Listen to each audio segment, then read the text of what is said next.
এখন তারেকের চিঠিতে কি হয়েছে দেখেন, এক চিঠিতে তিনি দুই পরিচয় একসাথে স্বাক্ষর করছেন, দলের চেয়ারম্যান এবং রাষ্ট্রপ্রধানমন্ত্রী মিশ্রণ।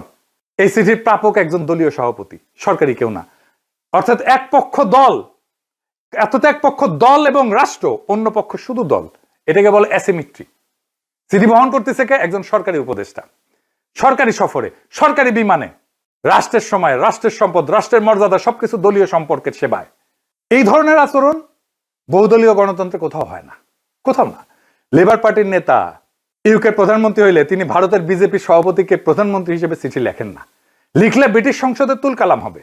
Canadian prime minister Justin Trudeau যখন দলীয় তহবিল সংগ্রহের অনুষ্ঠানে বিদেশি কূটনীতিকদের আমন্ত্রণ করছিলেন 2015 সালে, তখন কানাডিয়ান এনডিপি সরাসরি বলছিল তিনি কানাডিয়ান ডিপ্লোমেসিকে দলীয় স্বার্থের জন্য বিপন্ন করছেন।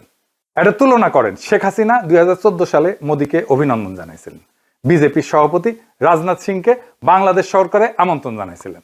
কিন্তু হাসিনা সেই চিঠিতে নিজেকে কি হিসেবে লিখছিলেন? বলছিলেন on behalf of Bangladesh Awami League and my own behalf, মানে বাংলাদেশ আওয়ামী লীগের সভাপতি হিসেবে সে করছিল।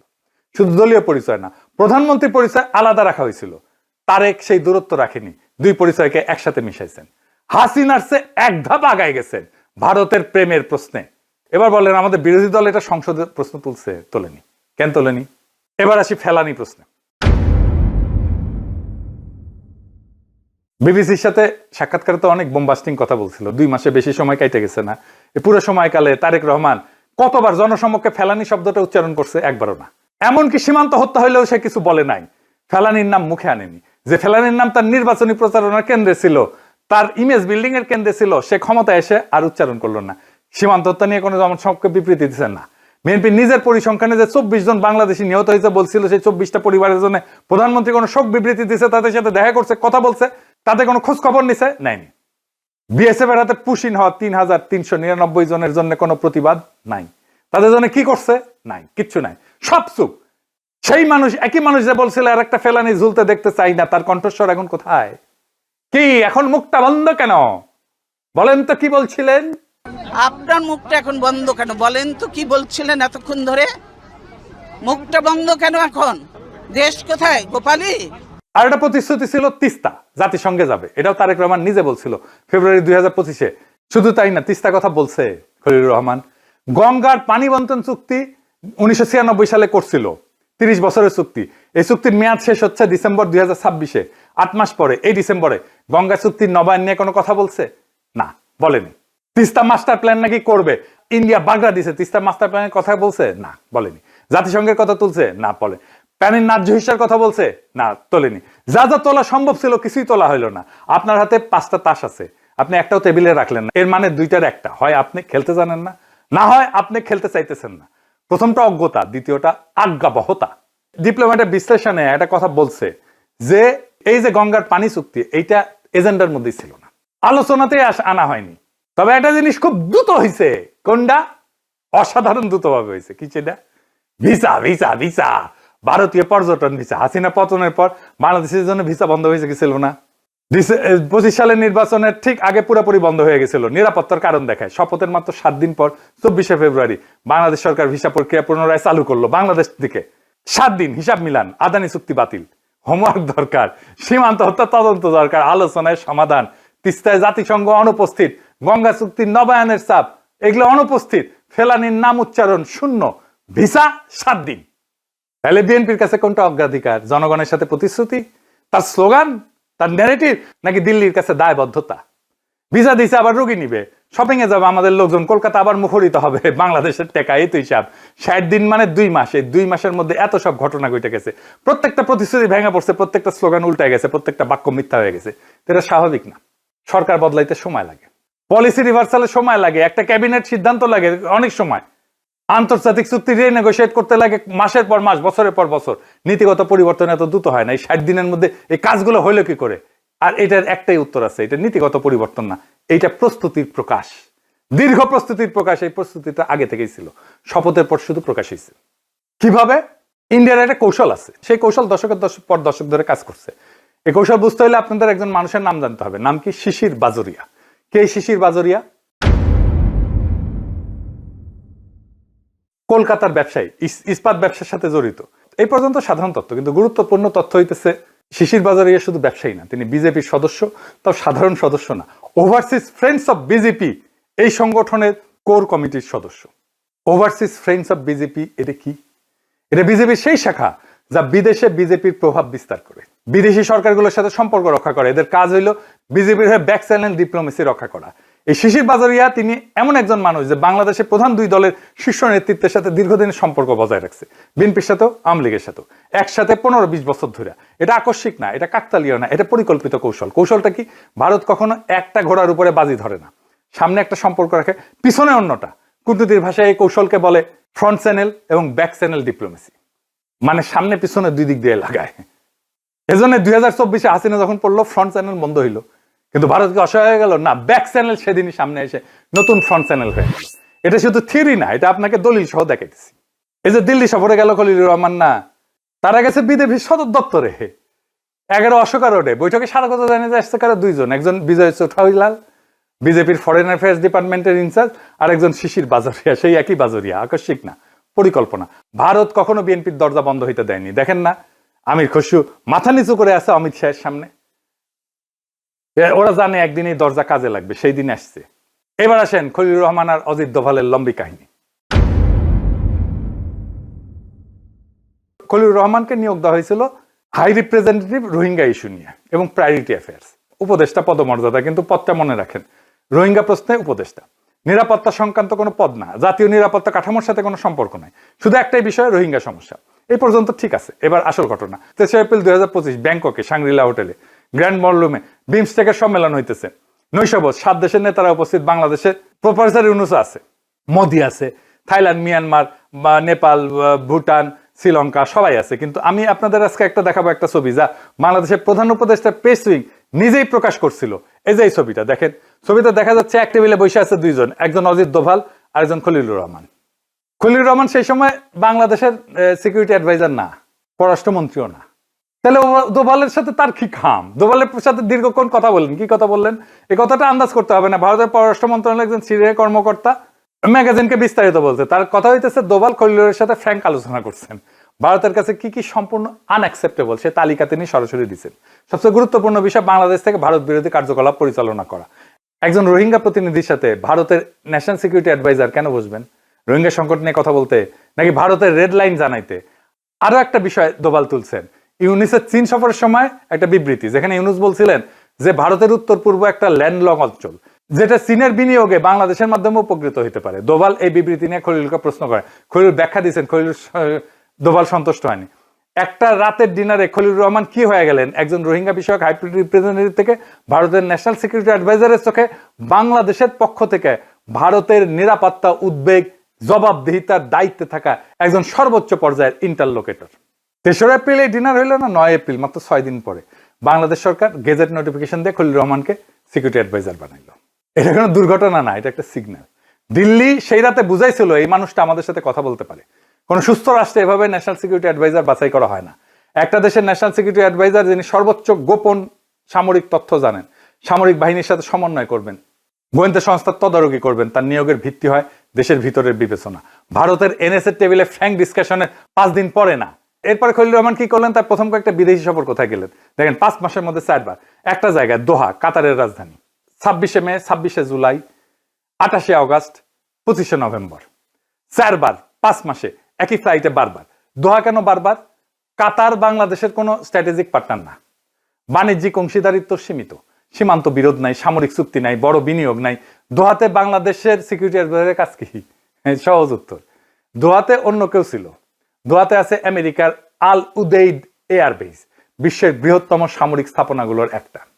আমেরিকার সেন্টকম, মধ্যপ্রাচ্যের সামরিক অপারেশনের নিয়ন্ত্রণ করে যে কমান্ড, সেটার ফরওয়ার্ড হেডকোয়ার্টার এখানে। এই সফরে মাসগুলোতে ঢাকায় মার্কিন chargé d'affaires Tracey Jacobson দোহায় ছিলেন। বাংলাদেশের নিরাপত্তা সূত্রে বরাত দিয়ে রিপোর্ট করছেন, খলিলুর, জ্যাকবসন এবং সেন্টকমের কর্মকর্তাদের সমন্বয়ে বৈঠক হয়েছে। আমেরিকার সাথে কি আলাপ? আলাপ একটাই। আমি বারবার বলছি, হাসিনার আমলে ফ্রন্ট সিটে ভারত আর তারা সাপোর্ট দিচ্ছে আমেরিকা, ইউনুসের আমলে আমেরিকা ফ্রন্ট সিটে আর ভারত থেকে আসে সাপোর্ট। তাই খলিলুর রহমানকে বারবার দোহায় যাইতে হয়। এরপর দোভাল নিজে খলিলুর রহমানকে আমন্ত্রণ জানাইলেন কলম্বো সিকিউরিটি কনক্লেভে 7ম এনএসএ পর্যায়ের বৈঠক দিল্লিতে তো 20 নভেম্বর ঠিক হইলো তিনি যাবেন 19 নভেম্বর, কিন্তু গেলেন 18 নভেম্বর, একদিন আগে সন্ধ্যায়। একদিন আগে কেন কেউ পরিষ্কার করে বলেননি, আনুষ্ঠানিক ব্যাখ্যা নেই। এটা নিয়ে কূটনৈতিক মহলে ব্যাপক আলোচনা হয়েছিল। একদিন আগেটা গুরুত্বপূর্ণ। একদিন আগে যাওয়ার অর্থ কি? অর্থ আনুষ্ঠানিক মাল্টিল্যাটারাল বৈঠকের আগে আলাদা প্রাইভেট সময় দোভালের সাথে, জয়শঙ্করের সাথে, অথবা অন্য কারোর সাথে, আমরা তো জানি না, যে সময়ের কোনো রেকর্ড থাকবে না। এই সময়টা আরো ক্রিটিক্যাল হয়ে ওঠে আরেকটা কারণে। এই বৈঠকের ঠিক 48 ঘন্টা আগে 17 নভেম্বর হাসিনাকে মৃত্যুদণ্ড দিছে আন্তর্জাতিক অপরাধ ট্রাইব্যুনাল। হাসিনা তখন দিল্লিতে আশ্রিত, ভারত তাকে রক্ষা করতেছে, প্রত্যাবর্তন অনুরোধ উপেক্ষা করছে। এই বিস্ফোরণ মুহূর্তে যখন ঢাকার সাথে দিল্লির সম্পর্ক 2 দশকের সবচেয়ে তিক্ত অবস্থানে, তখন দোভাল ডাকলেন, খলিলুর গেলেন, 2 এনএসএ একসাথে দীর্ঘ আলোচনায় বসলেন। বৈঠক শেষে খলিলুর কি করলেন? দোভালকে বাংলাদেশ সফরে আমন্ত্রণ দিলেন, নিজে দিলেন। যে দেশের ট্রাইব্যুনাল 48 ঘন্টা আগে সাবেক প্রধানমন্ত্রীকে মৃত্যুদণ্ডাদেশ দিছে, সেই দেশের এনএসএ সেই মৃত্যুদণ্ডপ্রাপ্ত ব্যক্তির প্রোটেক্টরকে নিজ দেশে আমন্ত্রণ জানাইতেছেন। শুধু আমন্ত্রণ না, দেশের সম্মানের নামে আমন্ত্রণ। এই আমন্ত্রণ কার পক্ষ থেকে? জনগণের পক্ষ থেকে, যে জনগণ জুলাই অভ্যুত্থানে হাসিনার বিরুদ্ধে রাস্তায় জীবন দিছে। অনেকে বলে প্রফেসর ইউনূস নাকি জুলাই অন্তঃপ্রাণ। জুলাই অন্তঃপ্রাণ দেখেন, যে জনগণ দিল্লি না ঢাকা বলে স্লোগান দিছিল, সেই জনগণের পক্ষ থেকে খলিলুর রহমান প্রফেসর ইউনূসের নিরাপত্তা উপদেষ্টা অজিত দোভালকে বাংলাদেশে আমন্ত্রণ জানায়।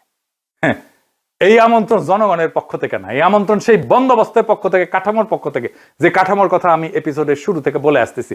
যে কাঠামো হাসিনার সাথে টিকে থাকতো, ইউনূসের সাথে টিকছে, তারেকের সাথেও টিকবে। ইউনূস সরকারের 18 মাসের পুরো আমল, এটাই সবচেয়ে উচ্চ পর্যায়ের ভারত সম্পৃক্ততা। একজন মানুষের মাধ্যমে, খলিলুর রহমানের মাধ্যমে, যিনি ব্যাংকক থেকে, দোহা থেকে, দিল্লি থেকে এক সুতায় গাঁথা এক মালা, আর সেই মালার শেষ প্রান্ত কোথায় গিয়ে টেকছে সেটা আমরা সবাই দেখছি। 17 ফেব্রুয়ারি 2026 সে একই খলিলুর রহমান তারেক রহমানের ক্যাবিনেটে পররাষ্ট্রমন্ত্রী। সরকার বদলাইছে, কাঠামো বদলায়নি, মুখ বদলাইছে, মানুষ একটাই রয়ে গেছে। এবার আর একটা চমকপ্রদ ঘটনা। এপ্রিল 2026 খলিলুর রহমান গেছে ইন্ডিয়ায়, প্রথম বিদেশ সফর, পররাষ্ট্রমন্ত্রী হিসেবে। তার প্রোটোকল অনুযায়ী এই সফরে প্রথম বৈঠক হওয়ার কথা ছিল কার সাথে? জয়শঙ্করের সাথে, ভারতের পররাষ্ট্রমন্ত্রী, তার কাউন্টার পার্ট। কিন্তু খলিলুর সাহেব প্রোটোকল ভাঙলেন। দিল্লিতে পৌঁছে তার প্রথম বৈঠক কোথায় হলো? অজিত দোভালের দপ্তরে। জয়শঙ্করের সাথে বৈঠক হলো পরের দিন। জয়শঙ্করের সাথে বৈঠক হলো পরের দিন। অস্বাভাবিক ঘটনা কূটনৈতিক দৃষ্টিকোণ থেকে। পররাষ্ট্রমন্ত্রী যে প্রথমে ন্যাশনাল সিকিউরিটি অ্যাডভাইজারের সাথে বৈঠক করেন না, সবসময় কাউন্টার পার্টের সাথে বৈঠক করেন। এটাই কনভেনশন, এটাই ভদ্রতা। কিন্তু খলিলুর রহমান কনভেনশন ভাঙলেন। কেন ভাঙলেন? কারণ সম্পর্কটা আনুষ্ঠানিক পদের না, সম্পর্কটা ব্যক্তিগত চ্যানেলের। যে সম্পর্ক 4 এপ্রিল 2025 ব্যাংকক থেকে শুরু হয়েছিল, সরকার বদলাইছে, পদ বদলাইছে, ব্যক্তি থাকছে, দিল্লির দিকে তাকায় থাকা চ্যানেল অটুট। এবার আমি আপনাদের 3টা তারিখ দেব। এই 3টা তারিখের পাশাপাশি রাখলে একটা প্যাটার্ন তৈরি হবে। সেই প্যাটার্নের একটা নাম আছে, নামটা আমি তারিখ দেখানোর পরে বলবো। প্রথম তারিখ 26 ডিসেম্বর, তারেক রহমান ওই দিন 17 বছর পর ঢাকায় ফিরলেন। 27 ডিসেম্বর ভারতের পররাষ্ট্র মন্ত্রণালয়ের সাপ্তাহিক ব্রিফিং। মুখপাত্র রণবীর জয়সওয়াল একজন সাংবাদিককে প্রশ্ন করেন, তারেক রহমান ফিরছেন, ভারতের প্রতিক্রিয়া কি? জয়সওয়াল বললেন, ভারত বাংলাদেশে অবাধ, সুষ্ঠু, অন্তর্ভুক্তিমূলক নির্বাচন সমর্থন করে। বিএনপি নেতার লন্ডন থেকে ফেরা এই প্রেক্ষাপটে দেখা উচিত। ভারত কিন্তু যে কোনো প্রার্থী বলেনি, ভারত সব দল বলেনি, ভারত বলছে বিএনপি নেতার ফেরা। একজন নির্দিষ্ট প্রার্থীর নাম উল্লেখ নির্বাচনের 48 দিন আগে। এটা ছিল ভারতের প্রথম আনুষ্ঠানিক বিবৃতি। দ্বিতীয় তারিখ 31 ডিসেম্বর 2025, তারেকের ফেরার 5 দিন পর খালেদা জিয়ার জানাজা। জয়শঙ্কর আসলেন, ভারতের পররাষ্ট্রমন্ত্রী ব্যক্তিগতভাবে জয়শঙ্কর খালেদা জিয়ার কফিনে ফুল দিলেন। তারপর তারেক রহমানের সাথে আলাদা বৈঠক। সেই বৈঠকে জয়শঙ্কর তারেকের হাতে একটা চিঠি দিলেন, তুলে দিলেন। সাথে সেই খলিলুর রহমান, পররাষ্ট্রমন্ত্রী না, অবাক ব্যাপার না? এখানে তো পররাষ্ট্র উপদেষ্টা তৌহিদ সাহেবের থাকার কথা। চিঠিটা কার? মোদির। ভারতের প্রধানমন্ত্রী নরেন্দ্র মোদী ব্যক্তিগত সই করা একটা চিঠি তারেক রহমানের উদ্দেশ্যে। চিঠিতে কি লেখা ছিল? লিখলেন, খালেদা জিয়ার যে আইডিয়াল, সেই আইডিয়াল তারেক রহমানের নেতৃত্বে আগায় যাবে। এই আইডিয়াল ভারত বাংলাদেশের মধ্যে ডিপ হিস্টোরিক পার্টনারশিপের গাইডিং লাইট হিসেবে কাজ করবে। গাইডিং লাইট, যে খালেদা জিয়াকে অসুস্থ অবস্থায় জেলে রাখার পরে কিছুই বলে নাই ইন্ডিয়া, সে এখন গাইডিং লাইট হয়ে গেছে। আপনাকে যদি কেউ বলে আপনি আমার গাইডিং লাইট হবেন, আপনার নেতৃত্ব তাহলে মেনে নিতেছে, তারা আপনাকে অনুসরণ করবে। এই শব্দটা কূটনৈতিক ভাষায় বিরল। মোদী এই শব্দ ব্যবহার করলেন তারেক রহমানের উদ্দেশ্যে নির্বাচনের 43 দিন আগে, ব্যক্তিগত চিঠিতে পররাষ্ট্রমন্ত্রীর হাতে। তৃতীয় তারিখ 10 জানুয়ারি 2026, আরো 10 দিন পরে গুলশানে বিএনপি অফিসে 5টার দিকে ভারতীয় হাই কমিশনার প্রণয় ভার্মা আসলেন। যথারীতি নিয়মিত বৈঠক। কতক্ষণ চলল বৈঠক? 40 মিনিট, অল্প সময় না, গুরুত্বপূর্ণ আলাপ। বৈঠকের পর ভার্মা চলে গেলেন। হুমায়ুন কবির ব্রিফিং দিচ্ছেন, বলতেছেন মোদী তার নবনির্বাচিত বিএনপি চেয়ারম্যানকে অভিনন্দন জানাইছেন। তিনি তখন বিএনপি চেয়ারম্যান হয়েছেন। তিনি এক্সপেক্ট করতেছেন যে বাংলাদেশের ভবিষ্যৎ তারেক রহমানের নেতৃত্বে পুনর্নির্মিত হবে। লক্ষ্য করেন, হুমায়ুন কবির আশা বা চাওয়া বলেনি, ইংরেজিতে বলছে এক্সপেকটেশন, প্রত্যাশা। আশা আর প্রত্যাশা এক অর্থ না। প্রত্যাশা মানে প্রায় দাবি, we expect this to happen. একজন বিদেশি প্রধানমন্ত্রী এক্সপেকটেশন প্রকাশ করতেছে বাংলাদেশের ভবিষ্যৎ তারেক রহমানের নেতৃত্বে পুনর্নির্মিত হবে নির্বাচনের 33 দিন আগে। ভোটের বাক্স তখন খুলেই নাই, ইসি প্রার্থী তালিকা চূড়ান্ত করে নাই। কূটনীতিতে একটা স্ট্যান্ডার্ড ভাষা আছে, যখন একটা দেশ অন্য দেশের নির্বাচন নিয়ে কথা বলে তখন তারা বলে আমরা যে কোনো নির্বাচিত সরকারের সাথে কাজ করতে প্রস্তুত। এটা হলো রেখা, রেড লাইন। এই রেখা অতিক্রম করা যায় না, কারণ এর বেশি করলে সেটা অন্য দেশের নির্বাচনে হস্তক্ষেপ হয়ে যায়, সার্বভৌমত্বের লঙ্ঘন হয়ে যায়। মোদী এই রেখা অতিক্রম করছেন 3 বার। প্রথমে পররাষ্ট্র মন্ত্রণালয়ের বিবৃতিতে, তারপরে ব্যক্তিগত চিঠিতে, তারপরে হাই কমিশনের মাধ্যমে। কূটনীতির ভাষায় এটা একটা নাম আছে, এটা হচ্ছে প্রি লেজিটিমাইজেশন, মানে পূর্ব বৈধতা। ভোট শুরু হওয়ার আগেই একটা নির্দিষ্ট একজন প্রার্থীকে বৈধ, কাঙ্ক্ষিত এবং গ্রহণযোগ্য ঘোষণা করা, যাতে জনগণের হাত থেকে বিকল্পের ধারণাটাই সরায় দেওয়া যায়। ভোটে ভারতের ভূমিকাটাই ছিল এইটা। ভারতের কাজ ছিল 1 নম্বর তার সফট পাওয়ারকে কাজে লাগানো। বাঙ্গু, সুশীল, এলিট সবাই, ইন্ডিয়ার লেসপেন্সার যারা, তারা বিএনপির পক্ষে মাঠে নামিছিল। ফন্দের আলো, দিল্লি স্টার, সব মিডিয়া গেল তাদের পক্ষে। 2 নম্বর ফলাফল নিজের পক্ষে আনা, নিজের প্রয়োজনীয় ফলাফল হিসেবে সাজানো। এটা নিশ্চিত করা যে যে দল ক্ষমতায় আসবে সেই দল আগে থেকেই দিল্লির ভাষা বুঝে নেবে, আগে থেকে দিল্লির প্রত্যাশা মেনে নেবে। সেটা তারা করছে, ভোটের বাক্স খোলার অনেক আগেই করছে, 3 বার বার্তা পাঠায়। এইবার সংক্ষেপে একটু হুমায়ুন কবিরকে বলে নি। হুমায়ুন কবির সম্পর্কে অনেকেই জানে না। কে হুমায়ুন কবির? হুমায়ুন কবিরের প্রথম দল কোনটা ছিল জানেন? বিএনপি না, ব্রিটিশ লেবার পার্টি, ব্রিটিশের সরকারি দল। লেবার পার্টির বেন্থাল গ্রিন এবং বাউথ কনস্টিটিউয়েন্সির সেক্রেটারি ছিল। এটা পূর্ব লন্ডনের একটা বাংলাদেশি অধ্যুষিত কনস্টিটিউয়েন্সি। 2008 সালে তিনি লেবার পার্টি ছেড়ে যোগ দিলেন বিএনপিতে। লন্ডন বিএনপির কাজ শুরু করলেন। কিন্তু বিএনপির হয়ে যখন কাজ করতেছে তখন কবির সাহেব চাকরি করলেন কোথায় জানেন না? না, UK cabinet office. UK cabinet office কি জিনিস জানেন? এটা ব্রিটিশ সরকারের একদম কেন্দ্র, যেখানে ব্রিটিশ প্রধানমন্ত্রী বসেন, সেখানে সব মন্ত্রণালয়ের মধ্যে নীতি সমন্বয় হয়, সেখানে ইন্টেলিজেন্স ব্রিফিং আসে, সেখানে বিদেশ নীতির স্ট্র্যাটেজিক পরিকল্পনা হয়। 10 ডাউনিং স্ট্রিটের ঠিক পাশেই এখানে চাকরি করছে সে। কার আমলে? প্রথমে বরিস জনসনের আমলে, তারপরে ঋষি সোনাকের আমলে, 2 ব্রিটিশ প্রধানমন্ত্রী আমলে, কনজারভেটিভ পার্টির আমলে। এই সময়টা ইউকে বিদেশ নীতির কেন্দ্রে কি ছিল জানেন? দেখেন বরিস জনসনের ঘোষণা দেখলেই বুঝবেন, ঘোষণা দেখলেই বুঝবেন কেন্দ্রে কি ছিল। India UK living bridge, road map 2030, Modi Johnson বন্ধুত্ব। ঋষি সোনাক নিজে হিন্দু, ইনফোসিসের জামাই, মোদির সাথে কম্প্রিহেন্সিভ স্ট্র্যাটেজিক পার্টনারশিপের চুক্তি করছিল। এই সময় ব্রিটিশ ভারত সম্পর্ক সর্বকালের সবচেয়ে উষ্ণ, এবং সেই সম্পর্কে কেন্দ্রে ছিল ইউকে ক্যাবিনেট অফিস। সেখানে হুমায়ুন কবির চাকরি করছে। তো হুমায়ুন কবির কার মাল? হ্যাঁ, সে এমন কাঠামোর ভিতরে কাজ করছে, ব্রিটিশ কাঠামোর ভিতরে, যখন ব্রিটিশ পররাষ্ট্রনীতি ভারত কেন্দ্রিক। মিলে এবার সব এপিসোড বড় হয়ে যেতেছে, কিন্তু এগুলো না বললে হবে না। সবগুলো একসাথে না বললে বুঝতে পারবেন না কোনটার সাথে কি রিলেশন। এরপরে একটা ঘটনা একটু বলতেই হবে, আসেন সেটা একটু বলি। বিজেপি নেতারা কবিরকে একটা বই উপহার দিচ্ছেন, বইয়ের নাম হইতেছে হোয়াই ভারত ম্যাটার্স। এই বইয়ের লেখককে জয়শঙ্কর। এটা কোনো নিউট্রাল উপহার না, এটা একটা ইডিওলজিক্যাল প্রিমিয়ার। বাংলাদেশের নতুন পররাষ্ট্রনীতি নির্ধারকদের হাতে তুলে দেওয়া হইতেছে ভারতের বিশ্ব দৃষ্টি কিভাবে চিন্তা করতে হবে সেটা, এটার গাইড বুক।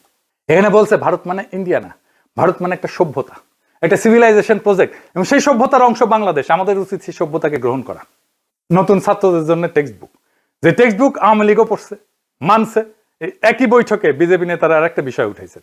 তারা বললেন অতীতে বিএনপি সরকারের আমলে ভারত বিরোধী ইনসার্জেন্ট অ্যাক্টিভিটি চলছিল বাংলাদেশ থেকে, এটা ভারতের অভিযোগ। সেই অভিযোগ ভারতের কাছে এখনো আছে। কথাটার মানে কি? এটা একটা সাধারণ স্মৃতিচারণ না, এটা একটা সূক্ষ্ম রিমাইন্ডার। মোটামুটি বাংলায় অনুবাদ করলে যা দাঁড়ায়, তোমাদের পুরনো ফাইল আমাদের কাছে আছে, সঠিকভাবে চললে সেই ফাইল বন্ধ থাকবে, ভুল করলে ফাইল আবার খুলে যাবে। বুঝছাও? বুঝছাও? এটা চাপ, নরম ভাষা কিন্তু পরিষ্কার চাপ। তাদের টেক্সট বুক গ্রহণ করা হইলো, রিমাইন্ডার শোনা হইলো, বৈঠক শেষ হইলো। এই ধরনের বৈঠকের একটা কূটনীতি ভাষার নাম আছে ওরিয়েন্টেশন সেশন।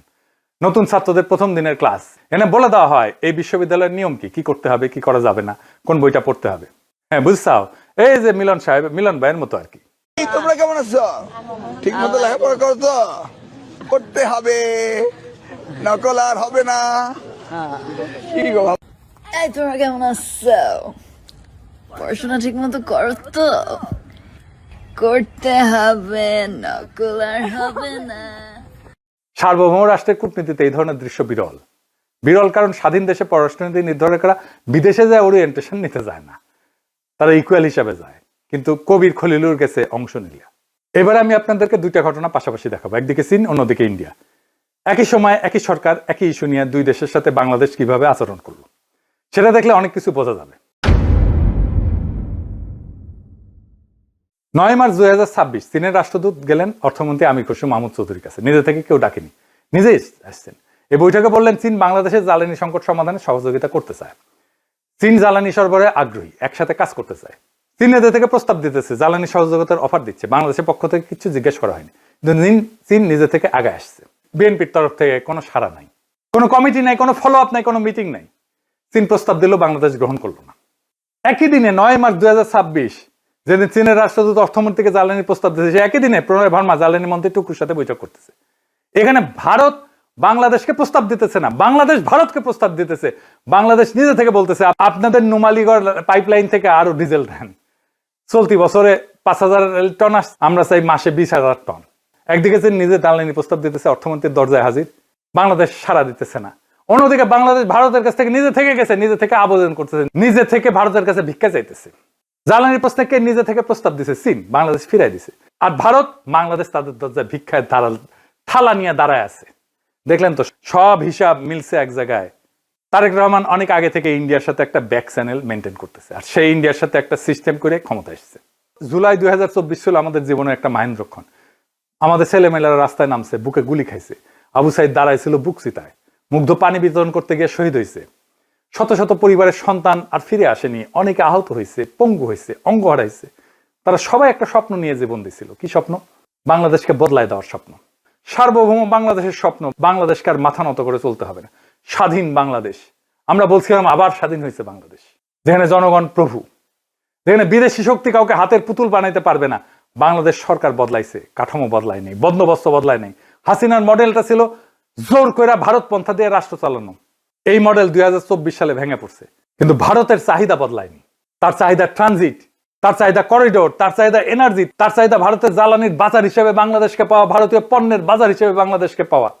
তার চাহিদা 7 সিস্টারের সিকিউরিটি, তার চাহিদা আদানির কন্ট্রাক্ট, আর্থিক স্বার্থ, হাসিনার সুরক্ষা যাতে তার সাজানো হয়, সীমান্তকে যেভাবে খুশি ম্যানেজ করা, ভারত যেভাবে পারে সেভাবে যেন চলতে পারে, বাংলাদেশ যেন ভারতের বাজার হইতে থাকে। এই চাহিদাগুলো বদলায়নি। তাহলে ভারতের জন্য একটা নতুন ইনস্ট্রুমেন্ট দরকার ছিল, এমন একজন শাসক দরকার ছিল যাকে জনগণের রায় বৈধ বলে মনে হয়, যাকে হাসিনার মতো স্বৈর শাসক বলে মনে না হয়, যিনি গণতান্ত্রিক পথে আসবেন, ভোট দিয়ে আসবেন, কিন্তু যিনি এই কাজগুলা করবেন যেগুলো হাসিনা করতেন। সেই ইনস্ট্রুমেন্টই তারেক রহমান। তারেক রহমান মানে জোর না খাটানো হাসিনা। আওয়ামী লীগ বিএনপির পথ আলাদা হইতে পারে, সম্পূর্ণ আলাদা হইতে পারে, কিন্তু তার ডেস্টিনেশন, লক্ষ্য এক। জনগণ হাসিনাকে নামাইছে, কাঠামো বদলায়নি, বন্দোবস্ত বদলায়নি, আজাদি আসেনি, মুখ বদলাইছে, হাত বদলায়নি। এবং এই পুরা পরিক্রমায় একটা কণ্ঠস্বর অনুপস্থিত, বাংলাদেশের জনগণের কণ্ঠস্বর, ফেলানির কণ্ঠস্বর, জুলাই 24-এর শহীদদের কণ্ঠস্বর। তাহলে আমাদের মুক্তি কোথায়? এই প্রশ্নের উত্তর আজ আমাদের কাছে নাই, কিন্তু আমি জানি এই প্রশ্ন করতে হবে বারবার, জোরে জোরে, প্রকাশ্যে, যতদিন না উত্তর আসে। কারণ এই প্রশ্ন না করলে এই বন্দোবস্ত কখনো ভাঙবে না, এই প্রশ্ন না করলে মুক্তি কখনো আসবে না। জুলাই 2024 শেষ লড়াই ছিল না, জুলাই 2024 ছিল প্রথম লড়াই। আমরা এখনো সেই লড়াইয়ের মধ্যেই আছি। জুলাই জিন্দা আছে। বাংলাদেশে এভাবেই আবার নেমে আসবে বর্ষা বিপ্লবের রুহানি প্লাবন। সেই অনাগত সময়ের জন্য তৈরি হন, সে আজাদির জন্য তৈরি হন।